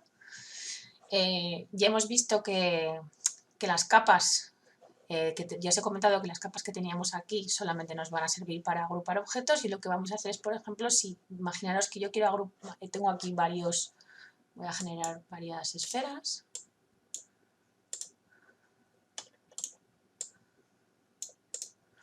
Voy a ponerme así en perspectiva para que lo veáis bien. Tengo aquí varias esferas y varios cubos. Pues bueno, yo lo que voy a hacer es ponerme aquí en la capa 1, le voy a renombrar y le voy a decir que sea cubos, intro, aseguraros que está el tick colocado y voy a seleccionar estos cubos. ¿Cómo los voy a seleccionar? Pues con el botón normal del ratón, con control no me haría nada, con mayúscula sí selecciono. ¿De acuerdo? Es la diferencia también con 3D Max, aquí se selecciona junto con mayúscula o, y así puedo ir seleccionando objetos, o si pincho fuera, esa selección se pierde. ¿De acuerdo? Podemos seleccionar arrastrando de derecha a izquierda y nos sale una línea de hormigas, que todo objeto en el que toque esa línea de hormigas se va a seleccionar. Si, sin embargo, yo me voy de izquierda a derecha, veis que ya no sale una línea de hormigas, solamente me seleccionará los objetos que estén dentro del recuadro que hayamos marcado. Veis que ahora no nos ha seleccionado esto. Eso es importante, para que os acostumbréis siempre a seleccionar así o seleccionar así en función de lo que sea. La selección no se considera una acción, no hay un botón de selección, o sea, si yo hago control Z, lo que me va a estar aquí haciendo lo que me está haciendo es deshacer la capa, ¿de acuerdo? O sea, seleccionar y deseleccionar no se considera una acción. Eso es muy importante para que lo tengáis en cuenta, ¿vale? Voy a darle control, voy a decirle a editar, rehacer. Bueno, lo que vamos a hacer es incluir estos cubos, usamos mayúscula, los vamos a incluir dentro de esta capa. Como vemos aquí el símbolo de los quesitos, pues nos venimos aquí al símbolo de cambiar objeto a capa actual. Vamos aquí y veis que automáticamente se nos ha cambiado con el color que tenemos asignado en nuestra capa. Esto es muy útil para cuando tenemos muchos objetos en la escena o cuando queremos, por ejemplo, estamos en una capa diferente y queremos apagar ciertos objetos de una tipología. Mira, me he dejado uno aquí, pues me vendría otra vez a la capa y me lo traería de nuevo. Por ejemplo, si nos venimos aquí, selecciono las esferas y nos los llevamos a esa capa. Y así podemos estar en una capa independiente, lo podemos tener aquí, lo que nombraríamos, diríamos esferas. Y ya que sí es una manera de tener los objetos de nuestra escena mucho más ordenados. Esto os parecerá al principio un poco sin sentido, porque diréis, pero si solamente voy a construir una cosa. Bueno, veréis que utilizamos muchísimos... Al botar el botón derecho me vuelve a repetir la acción y me la ha cambiado en la capa actual. Control Z, disculpad.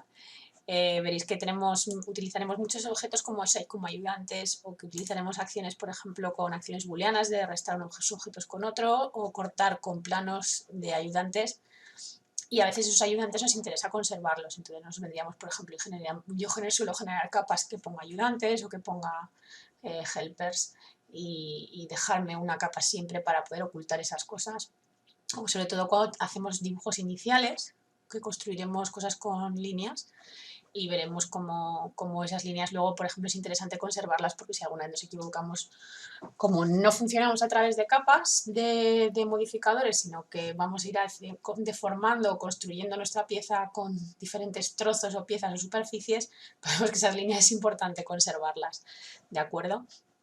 Voy a enseñaros simplemente también la acción, por ejemplo, de rotación. Veis que es justo debajo de mover, tenemos la acción de rotación. Nos dice que podemos rotar en 2D o podemos rotar en 3D.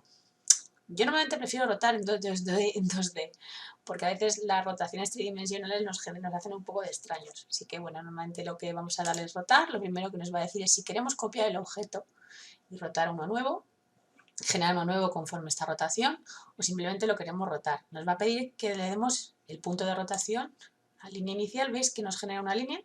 Pues imaginaos, yo lo voy a mover desde aquí y lo voy a girar hacia allá. ¿Qué pasa? Que yo lo que tengo seleccionado es lo que me sale en amarillo, recordad. Voy a darle el botón derecho. Imaginar que quiero rotar ese objeto sobre sí mismo. Pues voy a seleccionar solo ese objeto, por ejemplo, y le voy a dar a rotar. Me voy a marcar, por ejemplo, ahí. ¿Veis que me aparece las iniciales de centro? Pues directamente y nos aparece el puntito central de la esfera. Le vamos a dar OK. Y veis que nos va a aparecer ya ese puntito de rotación. Nos vamos a girar ese eje. Eso es como rotaríamos un objeto sobre sí mismo, pero si queremos rotarlo sobre un segundo objeto, habéis visto que antes he girado las esferas sobre el cubito rojo que teníamos aquí. ¿Por qué nos marca directamente un ángulo? Porque tenemos el orto marcado. Si veis que en el momento que quite el orto, le puedo dar un ángulo o un segundo de punto de... Aquí nos va a pedir un segundo punto de referencia. Yo recomendaría que tengáis el orto siempre marcado, o si lo queréis con botón derecho lo podéis definir en ángulo y le podéis, por ejemplo, que vaya de 1 en 1, de 5 en 5, de 10 en 10. Simplemente os saldrá un cuadro de diálogo para que lo podáis definir. Voy a salir de la rotación. Aquí, configuración. Y le meteremos aquí el valor del ángulo que más vayamos a utilizar. Yo normalmente suelo ponerle 5, 10 o 2 según. A veces simplemente con poner la unidad para saber que estoy girando una cantidad de grados determinadas es lo más cómodo. De todas maneras, el tema de rotar objetos veremos que es más cómodo también poder hacerlo a través de matrices y otra serie de funcionalidades, y con referencias pues simplemente nos ayudaremos a colocar objetos alrededor de otros y veremos que a veces es más fácil construirlos en una determinada pose que hacer rotaciones, por ejemplo, tridimensionales. Por eso sí que utilizamos mucho la rotación bidimensional, pero la tridimensional no tanto. ¿Vale? Vamos a ver como última instancia solamente la herramienta más de escala. Aquí vemos que ya no está debajo, aquí veremos que aquí nos hace cosa que se llama la dirección. Ya hablaremos del tema de la dirección, de las normales. De momento vamos a quedarnos con que aquí también se puede hacer la escala, pero aquí nos aparece flechita y nos pregunta si queremos hacer una escala en 3D, en 2D o en una dirección. Esto sí no es una escala no uniforme, o es una escala por definición de plano. Así que... Bueno, para hacer el tema de la escala, lo que os comentaba, que podíamos hacer escala de varias dimensiones. Y lo que vamos a hacer primero es, por ejemplo, una escala de una dimensión. Voy a escoger primero voy a cambiarlo del punto de origen para el escape. Voy a coger un elemento cuadrangular para verlo más fácilmente. Voy a ocultar el resto. Y aquí sería escala. Escala en una sola dimensión. Lo primero que nos va a decir es que seleccionemos el objeto a escalar. Marcamos esto, le decimos que intro. Y nos va a decir que cuál es el punto de origen de escala. Le voy a decir, por ejemplo, esta esquina.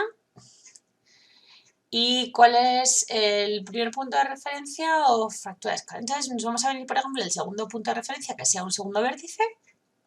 Y veis que nos lo va a escalar únicamente en uno de los ejes. Por ejemplo, hacia aquí. Si yo le dijese que fuese un segundo punto de escala, nos vamos a venir aquí al segundo icono donde pone escala 2D. Nos va a venir de nuevo a seleccionar el objeto que queremos escalar, le vamos a dar que intro, le vamos a marcar el punto de origen, le vamos a marcar un punto de referencia en una escala 2D y, por ejemplo, en la esquina contraria, le vamos a, por ejemplo, a reducir.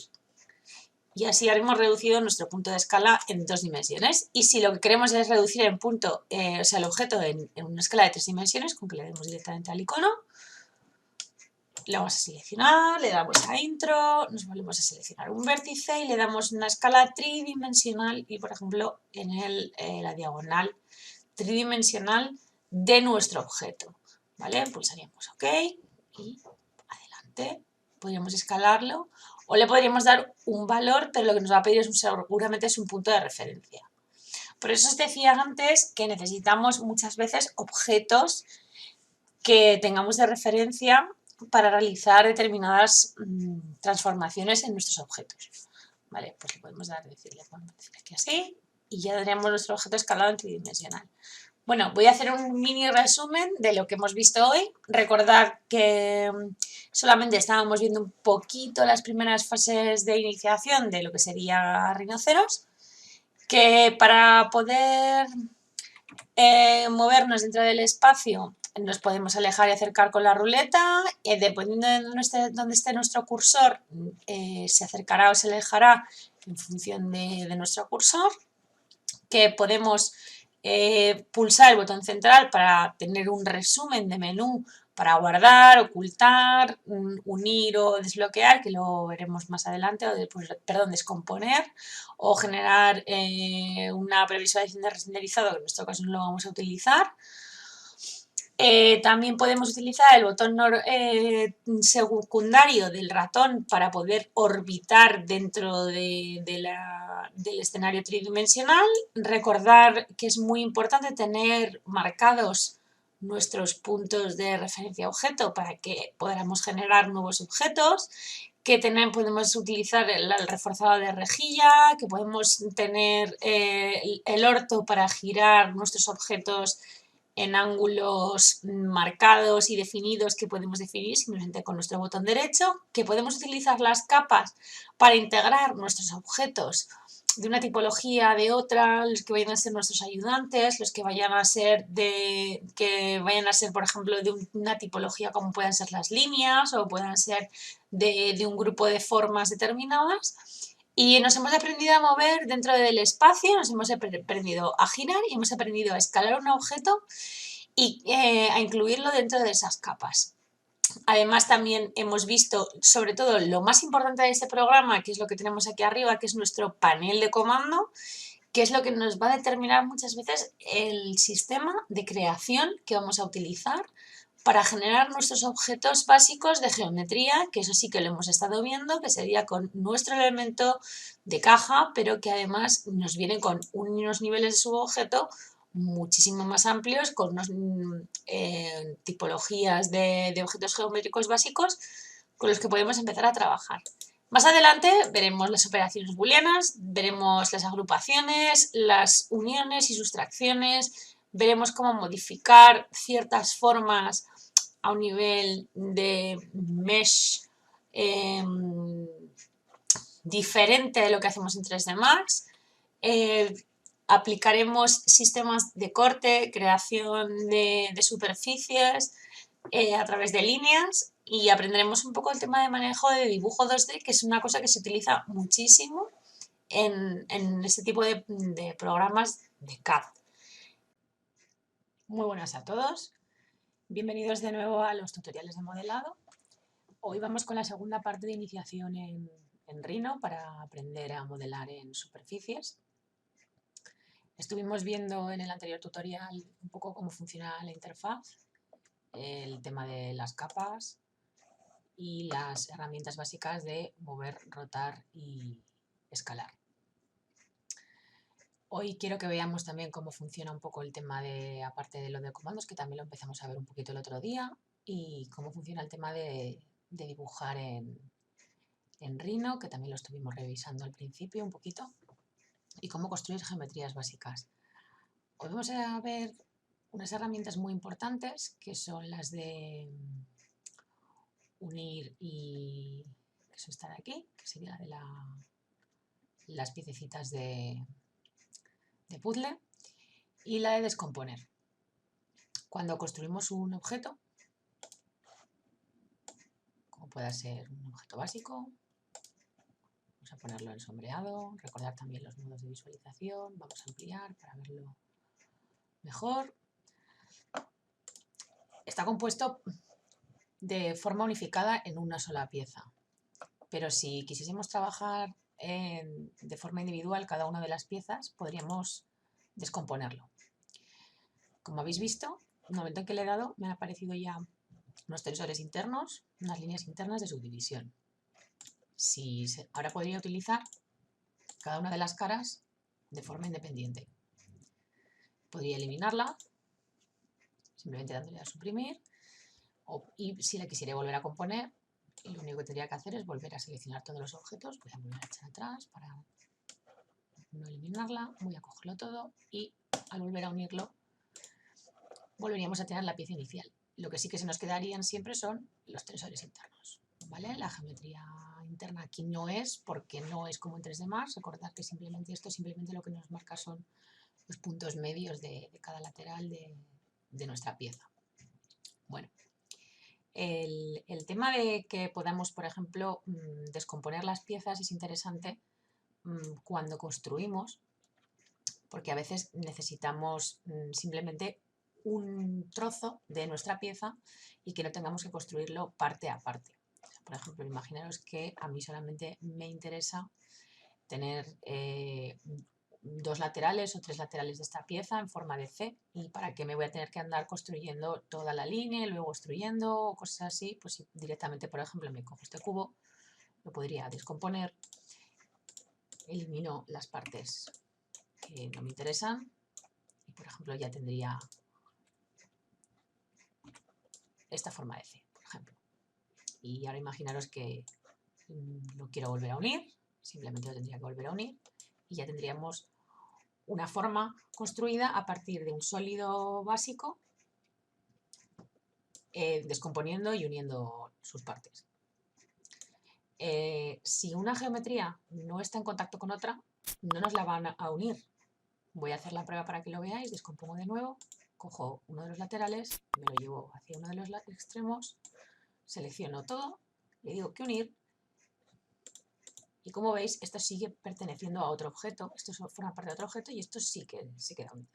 ¿Cómo podría agrupar estos objetos? Bueno, ya vimos que en las capas, si lo incluíamos todo, podríamos, recordad también lo del tema de la selección, lo podríamos agrupar, pero se seguiría comportando de forma distinta. Para agrupar y desagrupar objetos, pues tendríamos estos 2 iconitos de aquí, agrupar y desagrupar.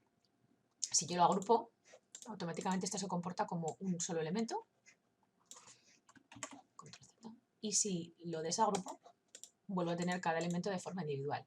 No formarán parte del mismo objeto, pero sí que lo podremos contener como un elemento íntegro. Vamos a ver más cosas, por ejemplo, en el tema de los dibujos.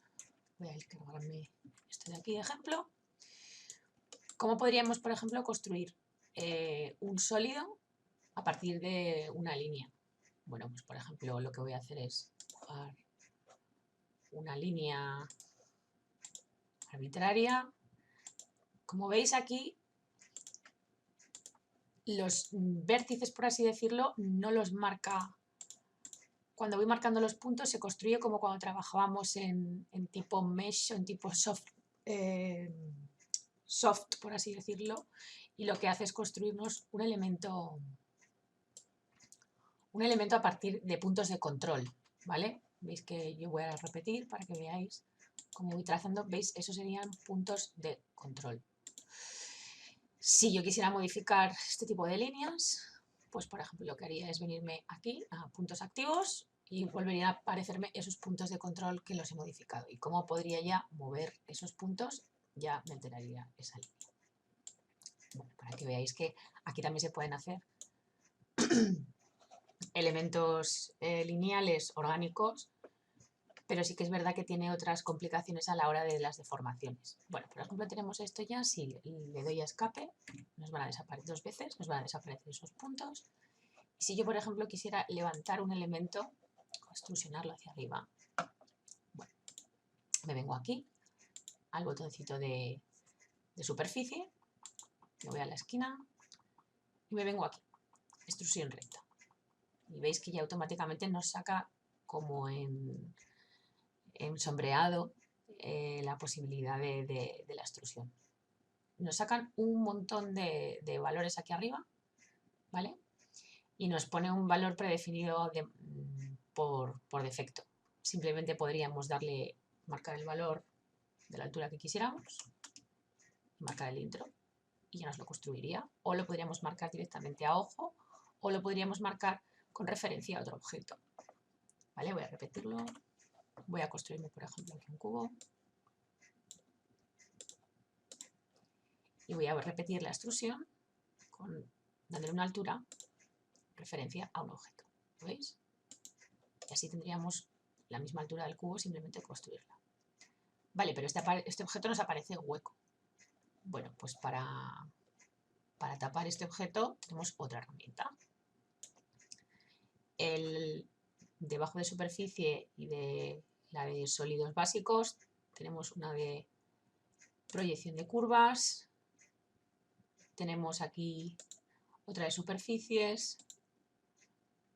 Vamos a ver dónde está esta amiga nuestra. Aquí, perdón, la misma de superficies. Aquí, superficie desde curvas planas. Como nuestra curva es plana, no tiene alteraciones en el eje Z, nos lo va a cubrir. Lo primero que nos pregunta es seleccionar las curvas planas para crear superficie. Bueno, vamos a seleccionar esas curvas, las dos. Y en el momento que te dice ya directamente que pulses intro cuando termine. Así que voy a pulsar intro. ¿Qué pasa con estas superficies? Pues que son elementos independientes. ¿Qué tendría que hacer para que todo esto formase un solo objeto? Debería seleccionarlos todos y debería darle a unir. Si deselecciono y vuelvo a seleccionar y me sale ya todo unido, es que la unión ha sido correcta y ya tendríamos una pieza construida simplemente a partir de una línea, que nos lo podemos traer también de un programa de dibujo como pueda ser Illustrator. Pues sí, podríamos perfectamente. Lo podemos dibujar con nuestra tableta gráfica en otro software y nos traemos un archivo vectorial o un archivo de Illustrator, lo importamos aquí y nos lo podríamos levantar. Voy a poneros un ejemplo.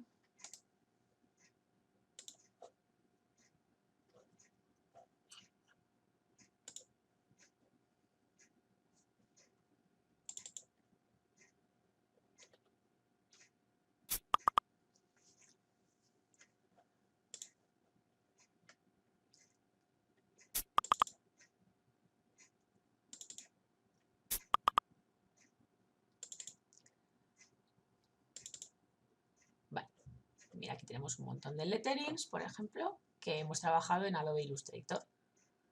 Pues nos traemos, por ejemplo, de Paula, abrimos, nos pregunta cuáles son las opciones de importación.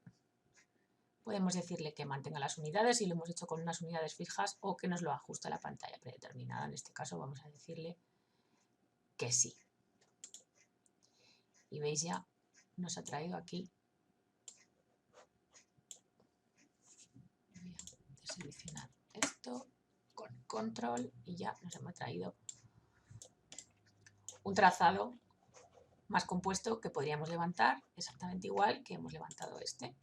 ¿Vale? Por ejemplo, voy a coger esta línea y voy a decir aquí en superficies, extrusión recta, y veis que automáticamente ya le puedo dar un valor y ya tendría un trazado compuesto que no tengo que dibujar directamente en Rhino, sino que me lo puedo traer de otra pieza y lo podría tapar.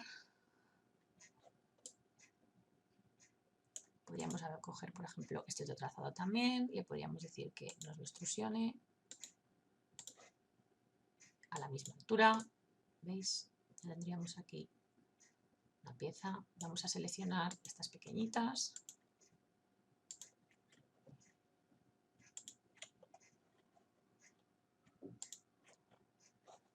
Decimos de nuevo, extrusione hasta la misma altura. Y bueno, ya veis que por lo menos podríamos levantar objetos. ¿Nos hemos dejado por ahí algo? No, está bien. Podríamos levantar objetos diseñados en 2D en otros programas, levantarlos y componerlos en un objeto tridimensional en rinoceros. Lo que resulta bastante interesante, sobre todo cuando tienes dibujos complejos o cuando quieres hacer, por ejemplo, algún objeto de estampación.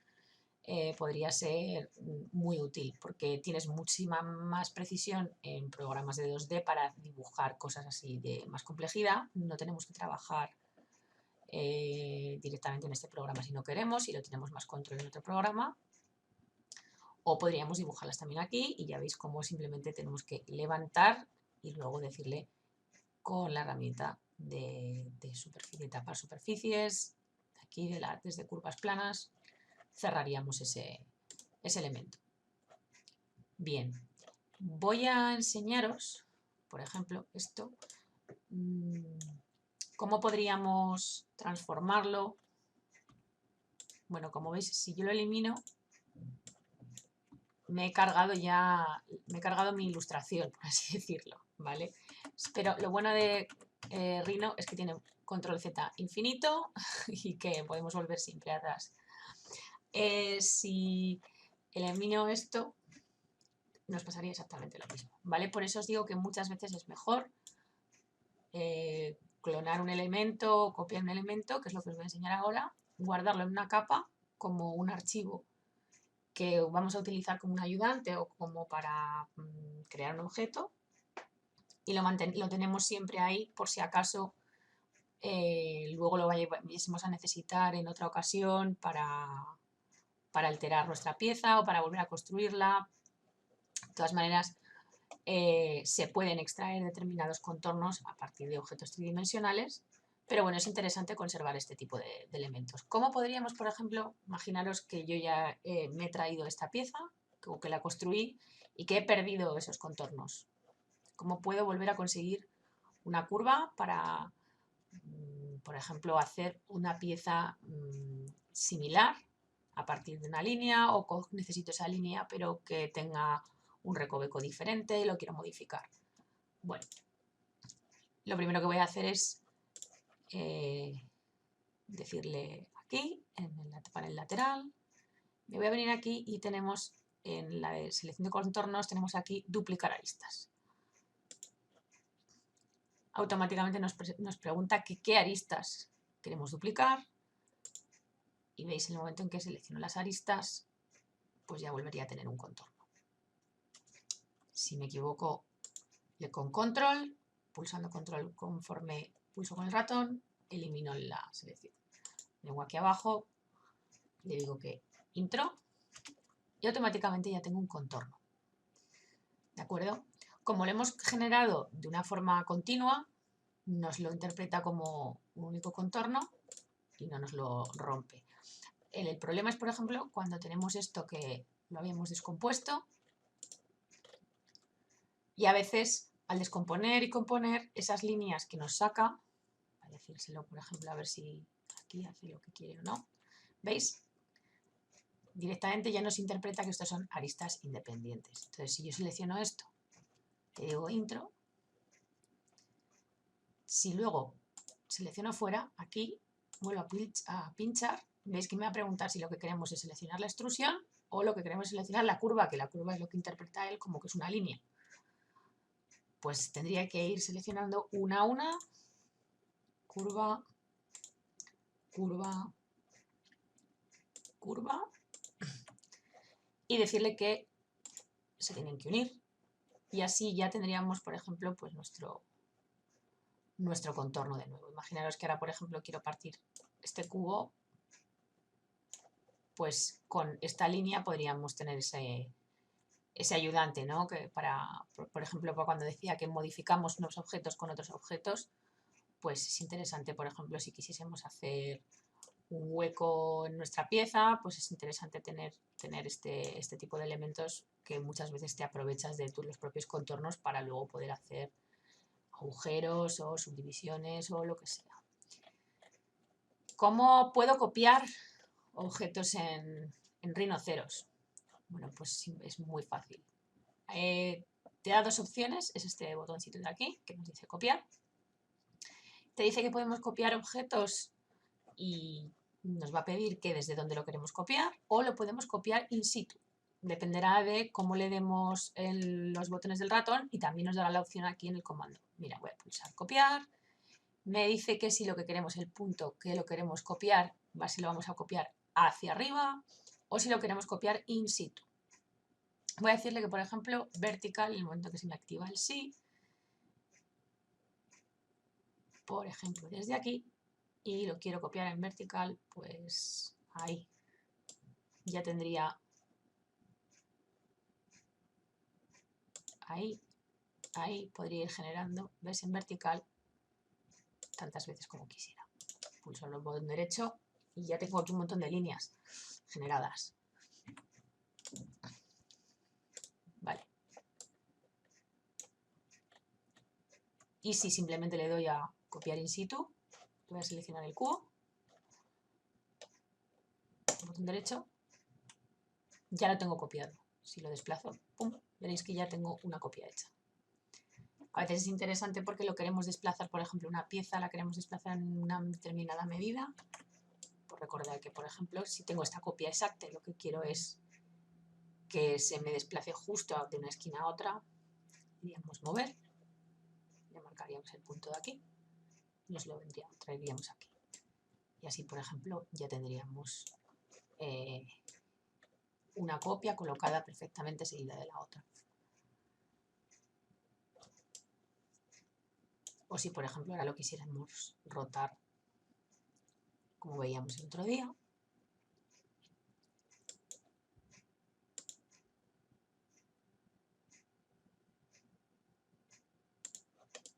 y ya tendríamos, por ejemplo, dos piezas colocadas en perpendicular. Así que bueno, es bastante interesante que aprendéis a manejaros simplemente con el tema de las copias, de hacer una copia in situ, trasladar objetos, moverlos, rotarlos. Y vamos a ver el tema un poquito más de lo de la construcción de líneas que estábamos viendo. Bueno, aquí si veis directamente nos sale la opción de curvas desde puntos de control, que es lo que llamábamos antes de como curvas NURBS. Pero si queremos construir esos puntos directamente marcando en los vértices, también podemos. Nos venimos a la esquinita, nos venimos a la segunda opción y veis que al pinchar y arrastrar me va construyendo ya esa línea con más precisión y esto sería una línea vector exactamente igual, pero en vez de con puntos de control, pues la hemos generado con vértices. Ojo, si esto lo hemos generado con puntos de control, lo podemos también retocar con puntos de control, o si lo queremos retocar con las NURBS, también lo podemos hacer. Esto es exactamente lo mismo las anteriores. Si lo queremos controlar con puntos de control, nos venimos aquí, puntos de control, o activar puntos de edición. ¿De acuerdo? El problema cuando traemos, por ejemplo, vectores de otros software, pues bueno, a veces no nos puede sacar esos puntos de control o nos saca muchísimos puntos porque tiene más nodos o por lo que sea y lo ha tenido que hacer una reconstrucción, o a veces simplemente no te deja editar dependiendo del tipo de vector que te hayas traído. Así que bueno, es otra manera de construir. Vamos a ver, por ejemplo, como el tema de trazar líneas rectas, con la primera opción de polilínea o segmentos de línea. Solamente nos permite crear líneas completamente rectas, no nos permite generar curvas. Vamos a ver qué más opciones nos da. Bueno, veis que aquí podemos construir, por ejemplo, encima de una malla o encima de una superficie. Seleccionamos una malla. Si tuviésemos una malla, perdón. Y podemos construir directamente una pieza y podemos pintar encima líneas. Cuando tenemos, por ejemplo, líneas desde un punto medio, pondríamos líneas para normal de superficie, que esto de momento no lo vamos a ver. Podríamos generar bisectrices, ángulos, líneas a través de puntos. Aquí podríamos hacer líneas perpendiculares sobre otras líneas. Por ejemplo, veis que directamente ya nos saca, hay un ayudante y ya podríamos generar ese tipo de líneas que a veces puede ser interesante para hacer determinadas piezas. Así que bueno, espero ya que con esto empecéis a trabajar tema de dibujo y podamos generar y empezar a hacer algún tipo de contornos de piezas. Voy a seguir haciendo alguna muestra, por ejemplo, de lo que tenemos aquí para tema de dibujo. También tenemos las elipses. Las elipses las podemos partir desde un punto central, desde el tamaño del diámetro, desde los focos. No sé si os acordáis en geometría el tema de los focos, de cómo se construye una elipse. Tema de alrededor de la curva, cómo podéis hacerlo por esquinas o también por una elipse deformable. Bueno, yo os lo voy a enseñar para que veáis. Directamente nos predice el primer eje y ya directamente le marcaríamos la distancia del segundo eje. ¿De acuerdo? Por ejemplo. O cómo construir, por ejemplo, un círculo. Lo primero que te va a decir es que, por ejemplo, que queremos que sea un círculo deformable. Pues directamente lo que nos va a pedir es el tamaño del diámetro, que es lo que nos aparece en negrita aquí en nuestro campo de comandos. También le podéis marcar una distancia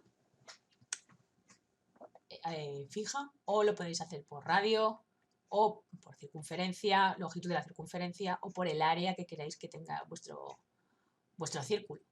Imaginaros que tenéis que hacer una pieza que ya os dan un área y que no tendríamos, esto como los problemas de matemáticas, que teníamos una ecuación y que teníamos que una incógnita, pues aquí, dependiendo del dato que tengamos de la dimensión de nuestra pieza, pues lo podemos construir de una manera o de otra. Es muy versátil, por eso este programa. ¿Cómo podremos también construir, por ejemplo, bueno, rectángulos o cuadrados? Si mantenemos mayúsculas pulsado nos lo hará proporcional. Si soltamos mayúsculas nos lo hará como esto. Le podemos dar la otra esquina, la longitud, le podemos dar 3 puntos, y si lo queremos hacer redondeado, le marcamos redondeado, marcamos la segunda esquina y veis que ya directamente nos hace la opción de redondeo, ¿vale? Así que ya incluiríamos así poder hacer esos rectángulos con las esquinitas chaflanadas. Luego, por ejemplo, tendríamos aquí el tema de los arcos. Tendríamos que, por ejemplo, marcar un punto y otro punto de referencia, por ejemplo, y podemos construir un arco así, marcándole el ángulo. Escape, voy a repetir. Imaginaros que también, en vez de decirle el centro del arco, lo que voy a decir es que sea deformable. Vengo aquí, uy, perdón, punto inicial, eso es, punto inicial, final del arco, eso es, ya así sería. Podríamos generar un arco, por ejemplo, para hacer ese tipo de piezas a veces que queramos punto inicial, que sea como, por ejemplo, una especie de burbujas, le doy una segunda opción y ahí tendríamos, pues, por ejemplo, para hacer este tipo de formas.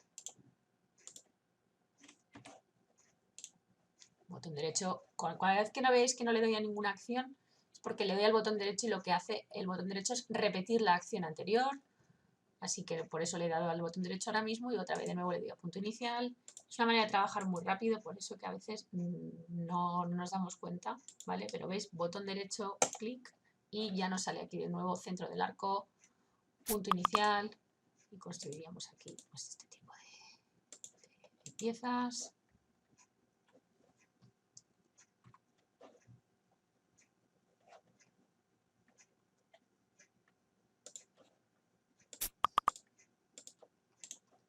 Bueno, veis que ya se puede aquí hacer construcciones de dibujo un poquito más completitas, y además que te permite tener muchas opciones de construcción. Por ejemplo, para el tema de los polígonos, lo primero que os recomendaría es que marcarais el número de polígonos. Le decís, por ejemplo, 10, intro, centro del polígono, si lo queremos hacer desde el centro o si lo queremos hacer circunscrito o lo queremos hacer alrededor de una curva. Bueno, vamos a hacerlo así para que veáis que es desde el centro, ¿vale? Repito, voy a hacerlo circunscrito para que veáis la diferencia, que ahora lo que nos lo hace es, en vez desde una esquinita, desde un centro de uno de los lados, ¿vale? Bien, repito, por ejemplo, dice borde de estrella, lo primero es que nos dice inicio de una arista.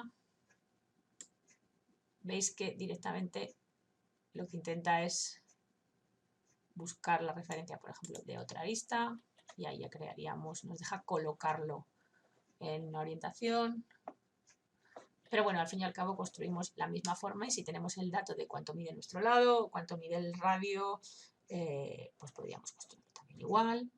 Y ahora, por ejemplo, pues esta herramienta es para empalmar curvas o para redondear esas curvas. Lo que aquí llama curva, recordad que son líneas. Como veis, yo aunque le doy aquí, no me va a hacer ni caso. A ver, no sé si se percibe, voy a decirlo de nuevo. Voy a decirle que en radio de 10, para que sea más alto. Vale. Y le voy a dar aquí y no me lo va a hacer en todas. Me lo va a hacer solo en las dos aristas que yo he marcado. ¿Lo veis cómo se ha redondeado? Voy a volver a hacerlo para que lo veáis. 1, 2 y me lo vuelve a hacer. Y así podría ir redondeando las aristas de mi polígono. ¿Vale? Las que me interesan sí, las que no me interesan pues no. Por ejemplo, según, y le podemos dar valores distintos a cada uno.